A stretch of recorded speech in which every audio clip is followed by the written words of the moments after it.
Hello and welcome back to my YouTube channel Universal Fact by Vishali.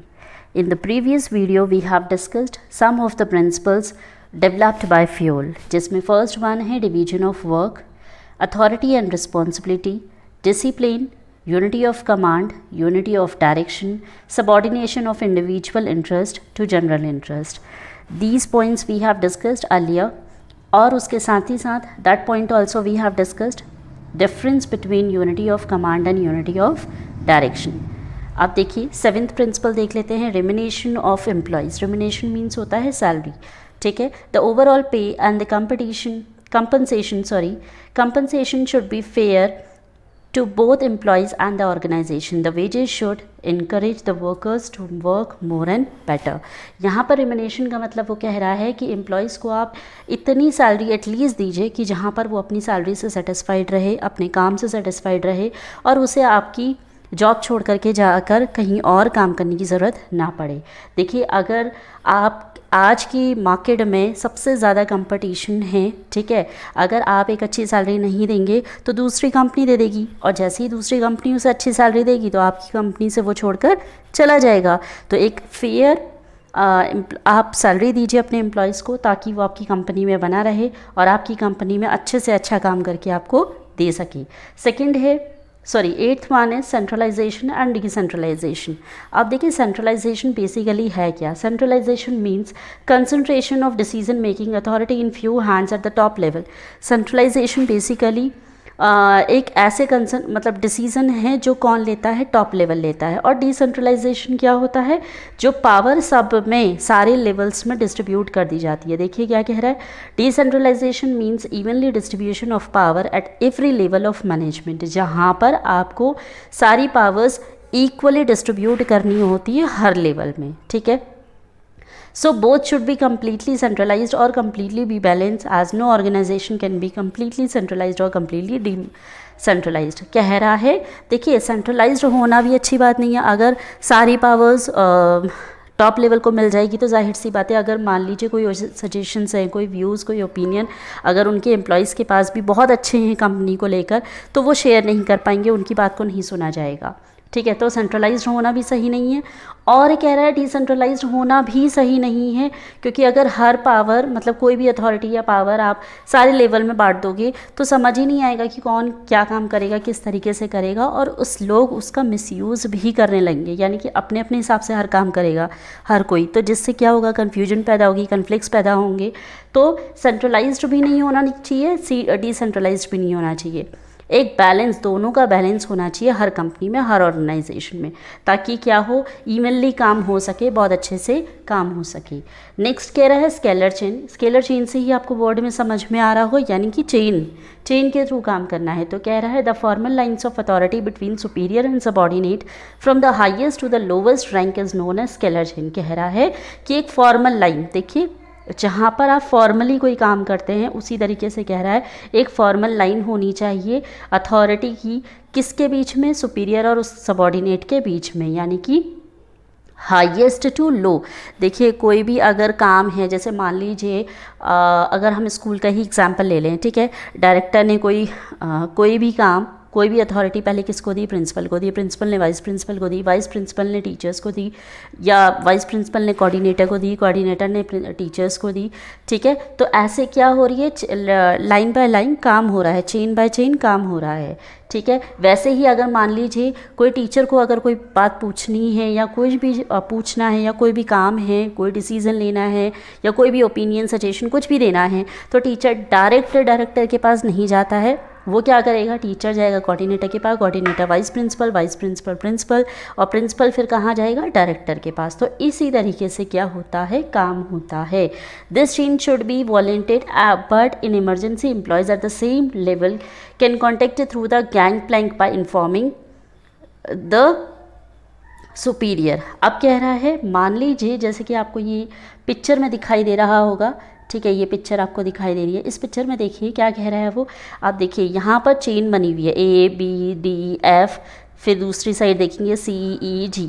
तो क्या है, अगर मान लीजिए F को कोई भी बात कहनी है A से, तो वो डायरेक्ट A के पास नहीं जाएगा, पहले कैसे जाएगा, F जाएगा D के पास, D जाएगा B के पास, B जाएगा A के पास, ठीक है। और मान लीजिए F को कोई बात G से कहनी है, तो वो सेम वे F D के पास, D B के पास, B A के पास, A C के पास, C E के पास और E G के पास, ऐसे ही स्केलर वाइज काम होगा। और कह रहा है मान लीजिए अगर कोई भी ऑर्गेनाइजेशन में कोई इमरजेंसी आती है जहाँ पर F को G से बात करनी है, तो इमरजेंसी के केस में वो F डायरेक्ट G के पास जा कर के बात कर सकता है, ठीक है, कोई भी बात कह सकता है। लेकिन उस मेथड को क्या बोला जाएगा, gang plank. Gang plank basically क्या है, एक इमरजेंसी केस के लिए है। गैंग प्लैंक कहता है कि अगर कोई इमरजेंसी है किसी भी एम्प्लॉय को और वो डायरेक्ट जाकर अपने सुपीरियर से बात करना चाहता है या सबऑर्डिनेट से बात करना चाहता है, तो वो गैंग प्लैंक के थ्रू बात कर सकता है। अदरवाइज आपको स्केलर चेन ही फॉलो करनी पड़ेगी, जहाँ पर क्या है, अगर कोई भी सुपीरियर अपने सबऑर्डिनेट से या सबऑर्डिनेट अपने सुपीरियर से अगर बात कर रहा है तो वो चेन के थ्रू ही बात करेगा, ठीक है। नेक्स्ट आ जाता है ऑर्डर। ऑर्डर क्या है, a place for everything and everyone and everything and everyone should be in its designated place. People and material must be suitable place at appropriate time for maximum efficiency।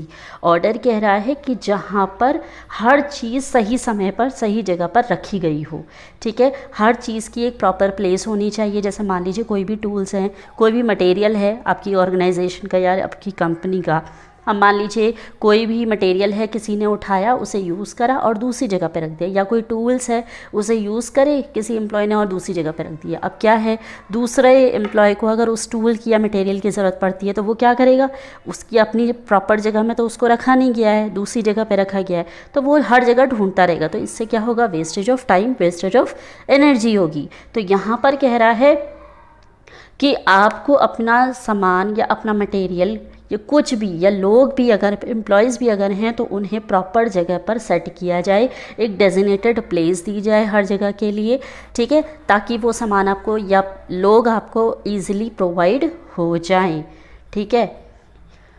Next आता है equity. Equity क्या कह रहा है, equal.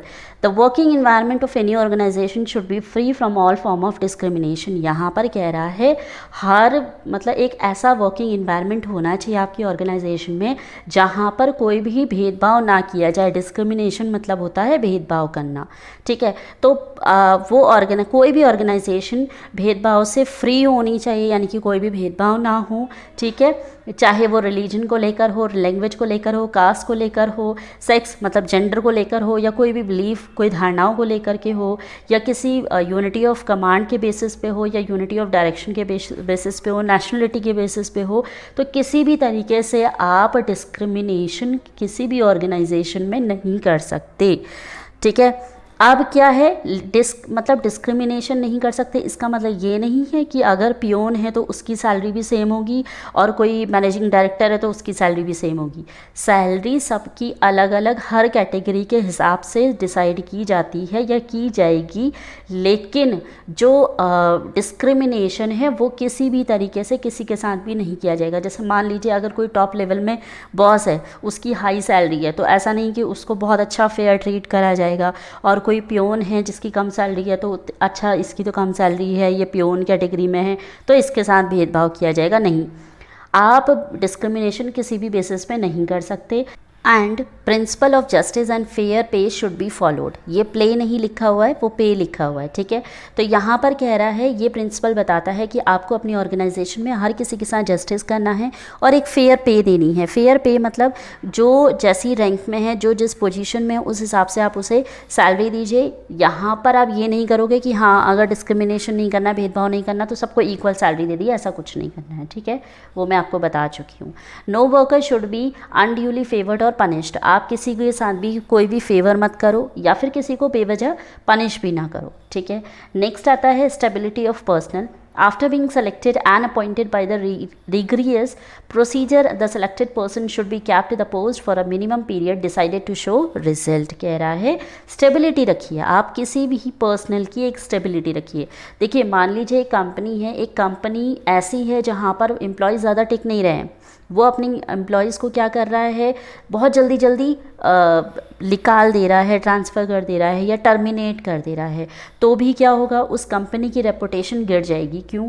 क्योंकि क्या होगा, हर कोई यही सोचेगा कि अच्छा ये ऑर्गेनाइजेशन तो ऐसी है जहाँ पर एक अच्छी रेपुटेशन है ही नहीं, जहाँ पर जो एम्प्लॉय जा रहा है, अपॉइंट हो रहा है, उसके कुछ टाइम बाद ही वो क्या हो रहा है, टर्मिनेट होकर आ जा रहा है। और उससे अगर हम दूसरे वे में भी अगर बात करें तो क्या होगा, मान लीजिए आपकी कंपनी में कोई एम्प्लॉय आया, आपने उसको 3-4 महीने ट्रेनिंग दी, उसको ट्रेंड कर लिया अपनी कंपनी के लिए, ठीक है। अब 3-4 महीने 5-6 महीने बाद फिर आपने उसको फिर टर्मिनेट कर दिया या उसका ट्रांसफ़र कर दिया, तो क्या है, आपकी यहाँ एनर्जी भी वेस्ट होगी और टाइम भी वेस्ट होगा। क्यों?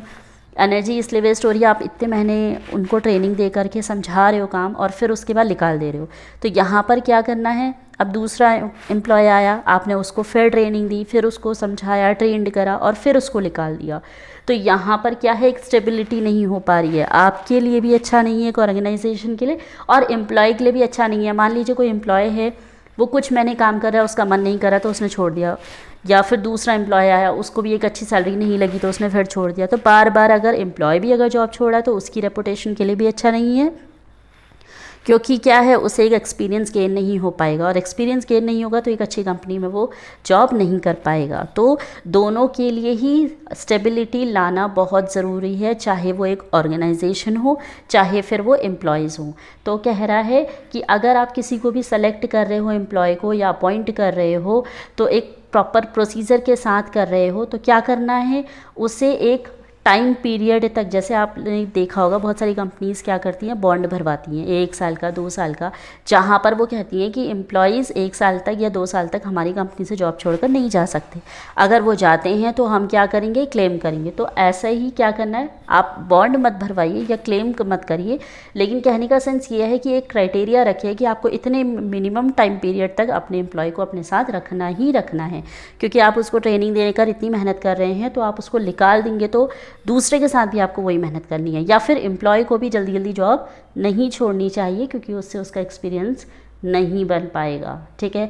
नेक्स्ट आता है इनिशिएटिव। इनिशिएटिव मतलब कहता है workers should be encourage to develop and carry out their plans for improvement. कह रहा है इनिशिएटिव स्टेप लेना चाहिए, जहाँ पर अपने वर्कर्स को, किसी भी ऑर्गेनाइजेशन में अपने वर्कर्स को आप इनकरेज करिए, ठीक है, उनको बढ़ावा दीजिए, किस लिए, कि वो आगे डेवलप कर सकें और जितने भी उनके प्लान्स हैं उनमें वो क्या लेकर आए, इम्प्रूवमेंट लेकर आए। अब जैसे बहुत सारी कंपनीज़ हैं मान लीजिए, ठीक है, अब उनके एम्प्लॉयज़ हैं, काम कर रहे हैं, अगर वो जैसा वो काम कर रहे थे वैसा करते जा रहे हैं, कोई भी इम्प्रूवमेंट नहीं आ रहा है, कोई भी डेवलपमेंट नहीं हो रहा है, तो आप क्या करो, उन्हें टाइम टू टाइम ट्रेनिंग दे सकते हो, ठीक है। ट्रेनिंग दोगे तो क्या होगी, उनकी जो स्किल्स हैं वो क्या होंगी, इन्हांस होंगी, इम्प्रूव होंगी। तो आप अपने वर्कर्स को इनकरेज करिए कि हाँ नहीं, आप ये काम भी कर सकते हो, बहुत अच्छा कर सकते हो। तो क्या होगा, वो मोटिवेट होंगे, आगे डेवलप्ड होंगे और उनके जो प्लान्स हैं वो क्या होंगे, इम्प्रूव होते जाएंगे। Initiative means taking the first step with self motivation, it is thinking out and executing plan. Initiative basically क्या है, एक ऐसा पहला कदम जहाँ पर आप क्या कर रहे हो, सेल्फ मोटिवेशन कर रहे हो, या तो मोटिवेट हो रहे हो या किसी को मोटिवेट कर रहे हो, ठीक है। ये सोच करके कि क्या करना है, आपने जितने भी प्लान्स बनाए हैं, जो भी प्लान्स बना रहे हो और आप उसको नहीं कर पा रहे, आप उसको एग्जीक्यूट करना शुरू करो, यानी कि बेसिकली किसी को भी मोटिवेट करना, ठीक है, इनिशिएटिव मतलब। अब लास्ट आ जाता है ई स्पिरिट डी कॉप्स। यहाँ पर क्या कह रहा है, स्पिरिट दी कॉप्स कह रहा है management should promote their team spirit, unity and harmony among employees. Management should promote a team work. कह रहा है कि अब आप एक मैनेजमेंट में, मैनेजमेंट को क्या करना चाहिए, एक टीम स्पिरिट रखना चाहिए, टीम स्पिरिट रखना चाहिए, यूनिटी रखनी चाहिए, हारमनी रखनी चाहिए अपने एम्प्लॉयज़ के साथ। और management should promote a team work, मतलब अपने एक ऑर्गेनाइजेशन में मैनेजमेंट को हमेशा एक टीम स्पिरिट के साथ काम करना चाहिए, जहाँ पर लोग यूनिटी दिखाएं, मतलब एक साथ मिलकर के काम करें, ठीक है, शांति के साथ काम करें। अब कई लोग क्या होता है, जैसे मान लीजिए कोई भी ऑर्गेनाइजेशन है, वहाँ पर 50 वर्कर्स हैं, ठीक है, आपने किसी एक वर्कर को काम दे दिया, लीडर बना दिया तो बाकी क्या है, सब चढ़ जाएंगे कि नहीं इसको तो लीडर बना दिया। तो क्या होगा, अब वो जो लीडर बना है अगर वो कोई इंस्ट्रक्शन दे रहा है तो बाकी लोग उसको फॉलो नहीं करेंगे, ठीक है। तो ऐसा नहीं करना है, आपने सबके साथ एक टीम स्पिरिट, यूनिटी बना के रखनी है और पीस बना के रखना है, मतलब इक्वालिटी बना के रखो ताकि हर कोई शांतिपूर्वक काम कर सके। बेसिकली आपको एक टीम वर्क के साथ काम करना है, ठीक है। जैसे मान लीजिए अगर मैं मैनेजर हूँ तो मेरे साथ अगर जितने भी मेरे एम्प्लॉयज़ हैं तो मेरी कोशिश रहेगी कि अगर मैं कोई भी काम कर रही हूँ तो, और अगर मान लीजिए वो काम सक्सेस हो जाता है और अगर मेरा नाम आ रहा है कि नहीं ये मैनेजर ने बहुत अच्छा काम करा, ठीक है, तो आपने वहाँ पर अपने अप्रिसिएशन के साथ साथ जो एम्प्लॉयज़ आपके साथ काम कर रहे थे उनका भी अप्रिसिएशन करवाना है। आपने ये बोलना है कि नहीं ये काम मैंने तो करा ही करा, लेकिन मेरे साथ साथ मेरे सारे एम्प्लॉयज़ ने मिलकर, हम सब ने मिलकर ये काम को पूरा किया है। तो आईज वर्ड को हटा करके आपने वी वर्ड यूज़ करना है कि हम सब मिल कर के काम करेंगे, ठीक है। एक हम सब टीम स्पिरिट दिखाएंगे, हम सब यूनिटी के साथ काम करेंगे, हम सब हार्मनी, पीस और शांति के साथ काम करेंगे जहाँ पर कोई भी कन्फ्लिक्ट ना हो। तो अगर हम वर्ड आप लगा दोगे तो बेसिकली क्या होगा, जो भी कन्फ्लिक्ट्स इंडिविजुअल के मन में आ रहा होगा तो वो हट जाएगा ऑटोमेटिकली और वो भी क्या है, हार्मनी और पीस के साथ काम करेगा।